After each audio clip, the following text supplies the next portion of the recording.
yan dyan. Okay, kumusta? Nakakabaliw, gabi. Ataw tayo dyan, guys. Alam ko na, relax. Nagaling ko lang sa office. Kahapon, may 15 pay-ins. Ngayon, 6 na pay-ins. Okay, aga-aga pa. Kanina nagkita kami nila Doc Pat, nila RS.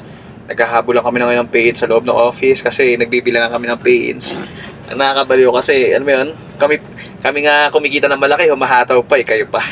Tama, mali, diba? Ay, ibig ko sabihin, simple lang. Actually, bata ko nito ngayon, welcome po sa vlog natin ulit. May gusto lang ako itatakel. Kasi, tinan mo ba't tayo nag-uuno? Kasi bakit? Wala tayong sinasayang na oras. Kasi gusto natin makuha pangarap natin. Tama? Kasi oras, ako isa sa mga na-realize ko, pag oras pinag-uusapan, kahit gaano ka kayaman, gaano ka kabait, pagdating sa pera, pagdating sa oras, hindi mo siya mabayaran ng pera. You cannot buy back time. Tama? Kung anong meron ngayon, alam mo yan, kaya nga sinatawag na time is gold Anyway, ang pag-uusapan natin ngayon, konting ano lang, kasi ito sa mga, ayaw kasi masayang yung oras nyo Tama? Una-una, yung iwasan natin, yung mga waste of time, kasi a time wasted is a wasted time. Tama, mali. Pag hindi ka productive naman, there's what we call urgency. Kailangan yung oras na binibigay mo papunta sa goal mo, and lahat naman tayo may mga pangarap, lahat tayo may mga goals. Hindi pwede lahat ng ginagawa mo, okay, kung gusto mo pangarap mo italiwas, hindi pwede hindi naka-align sa pangarap mo. So whatever you are doing right now, whatever you're doing, kailangan naka-align yan siya para papunta sa pangarap mo. Sayang time 24 hours na tayo sa isang araw kailangan sulitin talaga natin Tama? Anyway, common time waste, nasasayang oras. Una-una, number 1, walang plano. A person without plan, walang napupuntahan. Tama, mali. Ibig ko sabihin, di ba may ano pa ngayon may saying, di ba? If you fail to plan, you plan to fail. Tama, mali. Simula pa lang plano, pero huwag ka tatagal sa plano. Pagdating sa plano, aksyonan mo kaagad. Okay? May oras ka sa plano, may oras ka din sa action. Diba? Sabi ko nga mamaya na yung magsalita ng salita. Mas maganda action ka. Kasi bakit? Pag may resulta ka na, your result will speak for you. Tama, mali? Diba? Una, kailangan plan. Plano ka. Bigyan mo ng oras yung plano mo para lahat ng mga ginagawa mo effective. Pangalawa, isa sa mga na-waste yung time. Okay? Pangalawa is yung tinatawag na procrastination. Yung tipong ano mo yun, bukas na lang. Ano mo? Pwede mo naman magawa nga ba't bubukas mo pa? Tama?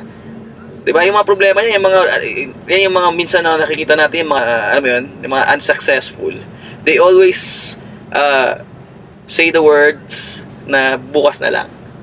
Diba? Bukas na lang kasi may gagawin pa ako. Ulitin ko, lahat ng ginagawa mo dapat, kailangan patungo sa goal mo, patungo sa pangarap mo.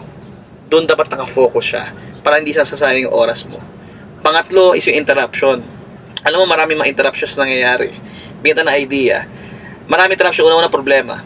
Yun na nga problema sa pamilya, problema sa girlfriend, problema sa boyfriend, problema na nga, pinoproblema mo pa. Diba? Ang problema, ginagawa ng solusyon. Tama, mali. Tama, diba? Ito malupit, problema sa pamilya. Yun na nga puproblemahin mo pamilya, wala ka naman magagawa. Hatawin mo siya, para yung problema mo sa pamilya, masasagot. Problema sa girlfriend, problema sa boyfriend, ulitin ko, hindi ka nag-uno para mag-girlfriend dito. Tama, mali. Alam mo, naiinis lang ako minsan kasi bakit? Alam mo, iba pumupunta lang ng uno para lang maghanap ng shota, boyfriend, nag-girlfriend. Alam mo guys, maniwala kayo sa akin, dyan nasasayang oras Tama? Maniwala kayo sa, wag po yung mga galit sa akin, sa mga ano dyan, di naman masama magmahal Di naman masama yan Ang masama, pinapatagal mo pangarap mo sa pamilya mo. Tama? Ulitin ko, huwag nyo sayangin ang oras. Kasi ang oras, pag nasayang, maniwala sa akin, hindi na pwedeng balik yan. Diba? Kailangan dire-diretso. Kasi hindi pwedeng magkikreate ka ng momentum na papagal-bagal ka. Tama? Ba't pa natin papatagalin? Pwede naman natin bilisan. Nakuha niya ibig sabihin? Diba? So, yung mga wasted time, lalo ng interruptions, tanggalin niya yan. Yung mga, alam mo yun, yung mga pwede mag-interrupt sa inyo, yung tipong, isa pa pala, sa interruption, Huwag ka sumubay sa mga negative na tao. Kasi bakit pag negative na nga yan, sinasabayan mo pa, ano mangyayari sa'yo? Di negative ka din. Tama, mali. Tama, di ba? Huwag ka sumabay sa mga tao unproductive. Okay? Kasi bakit? Ulitin ko, birds of the same feathers are the same birds, sabi ni Erap. Di ba? Flocks together. So, ibig ko sabihin, so, kung gusto mo yumaman, sumabay sa mga taong yumayaman. Kung gusto mo may production, sumabay ka sa mga taong productive. Kung gusto mo maging malupit, sumabay ka sa mga taong malupit. Tama, mali. Diba? Yun yung mga taong dapat kasama mo. Sabi pa kay John Calob eh.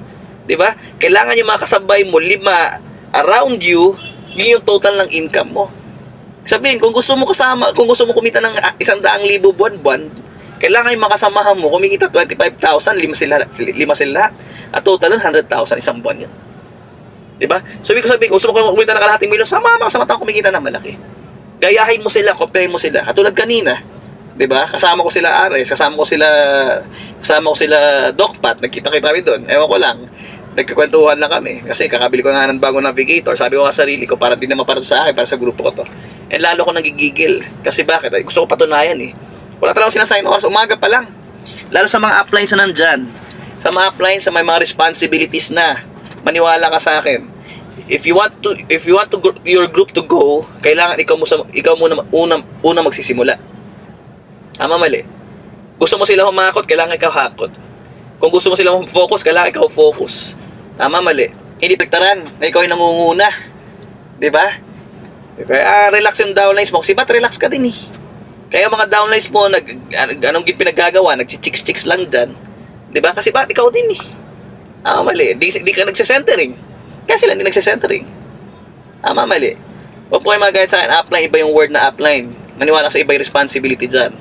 Kailangan patunayan mo. Kailangan ikaw yung nangunguna. Nakuha mo ibig sabihin? Tama? Ang point ko simple. Guys, wala tayong dapat sasayangin ng oras. Okay? Sa mga walang kotse dyan, kunin mo na. Hindi pwedeng hindi. Tama? Nag-uno ka, bilisan mo. Nag-uno ka, humataw ka. Hindi pwedeng hindi ka hahataw. Diba? Hindi pwede fans club ka lang. Hindi pwede ka tagapalakpak ka lang. Huwag ka magsayang ng oras. Maniwala ka sa akin. Kasi bakit? Maniwala ka pag nagsasayang ka ng oras. Magtataka ka na lang bigla.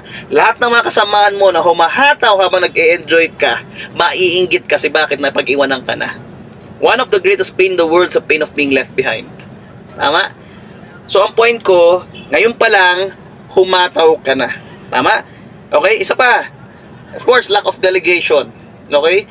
Guys, maniwala sa akin, ang business natin is a team business.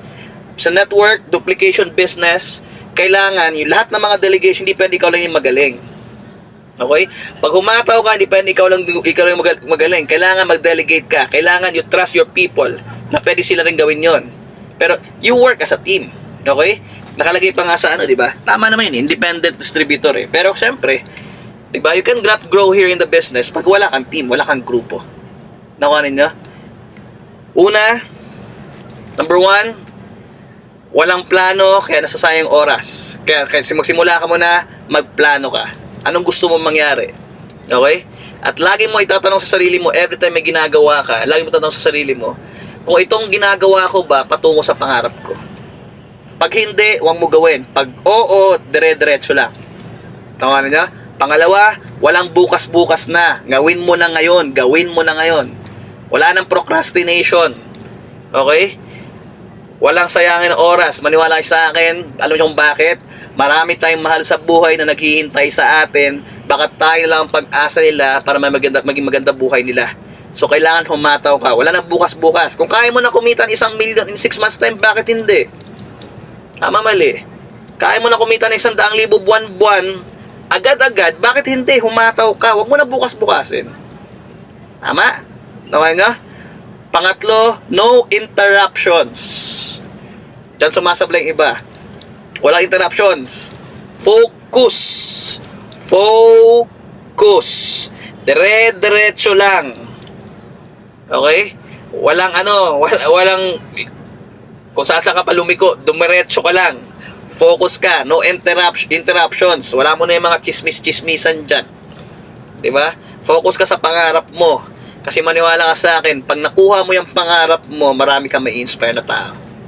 Gets? Okay ba tayo doon? Ang pang-apat, stay out with negative people. And of course, i-delegate mo yung trabaho sa team o sa grupo mo. Okay ba tayo doon? Anyway, guys, thank you for listening for my vlog. And I hope na-inspire ko kayo. Okay? And sa lahat ng mga vlogs na meron ako, don't worry. Hataw tayo.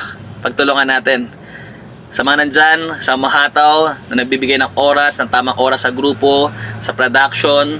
Okay? Huwag ka papayag na wala kang bilang. Lalo sa mga leon dyan. Huwag ka papayag na wala kang bilang.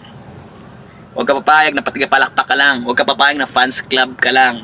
Kailangan magkakaresulta ka. Dapat lang magkaresulta ka. Okay ba tayo? Hallelujah. Heads up. Good morning. Woo! God bless. Ayos.